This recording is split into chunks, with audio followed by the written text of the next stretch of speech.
Chicken তো অনেকভাবেই খেয়েছেন, একবার এইভাবে বানিয়ে দেখুন, দারুণ লাগবে। নমস্কার, আমি মাম্পি, আপনারা দেখছেন মাম্পিস কিচেন। প্রথমে চিকেনগুলো ভালো করে ধুয়ে তাতে পরিমাণ মতো লবণ, হলুদ আর আগের থেকে করে রাখা যে মশলাটা সেটা এখানে অ্যাড করে দেবো। জিরে গুঁড়ো আর শুকনো লঙ্কার গুঁড়ো আমি একটা বাটির মধ্যে নিয়ে ভালো করে এটা জলে গুলিয়ে নিয়েছি। আর অপর দিকে আদা রসুন বাটা, তার সাথে কিছুটা পরিমাণ কাঁচা লঙ্কা দিয়েছি। কাঁচা লঙ্কাটা দিলে টেস্ট একটু বেশিই হয়। ভালো করে সব মশলাগুলো দিয়ে ভালো করে ম্যারিনেট করে নিতে হবে চিকেনটা। অপর দিকে কড়াইতে তেল দিয়েছি, এখানে সর্ষের তেল ব্যবহার করেছি। তেলটা গরম হয়ে এলে তাতে গোটা শুকনো লঙ্কা, গোটা তেজপাতা, গোটা জিরে ফোড়নে দিয়ে তাতে আগে থেকে কেটে রাখা পেঁয়াজগুলো দিয়ে ভালো করে ভেজে নিতে হবে। পেঁয়াজগুলো একটু লাল লাল করে ভাজা হয়ে এলে তাতে ম্যারিনেট করা চিকেনটা অ্যাড করে দিতে হবে। এই ক্ষেত্রে গ্যাসের ফ্লেমটা একটু কম রেখে ভালো করে লো টু মিডিয়াম রেখে চিকেনটা ভালো করে কষিয়ে নিতে হবে। কন্টিনিউয়াসলি নাড়তে হবে।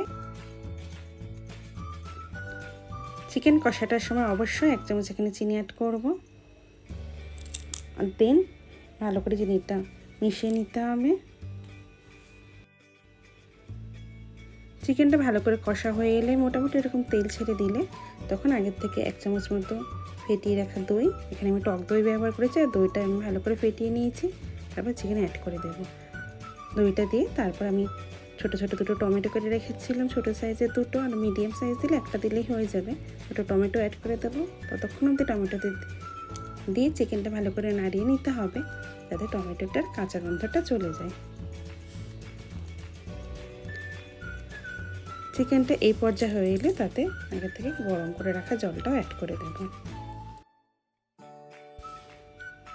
এখানে জলটা আমরা খুব সামান্য দিয়েছি। আর জলটা ভেবে ফুটে এলে এখানে উপর থেকে 1 চামচ গরম মশলা ছড়িয়ে দেবো আর সামান্য একটু ঘি দেবো। তাহলে রেডি আমাদের একদম চিকেন কষা। ভিডিওটি যদি ভালো লেগে থাকে তাহলে অবশ্যই ভিডিওটি লাইক করবেন।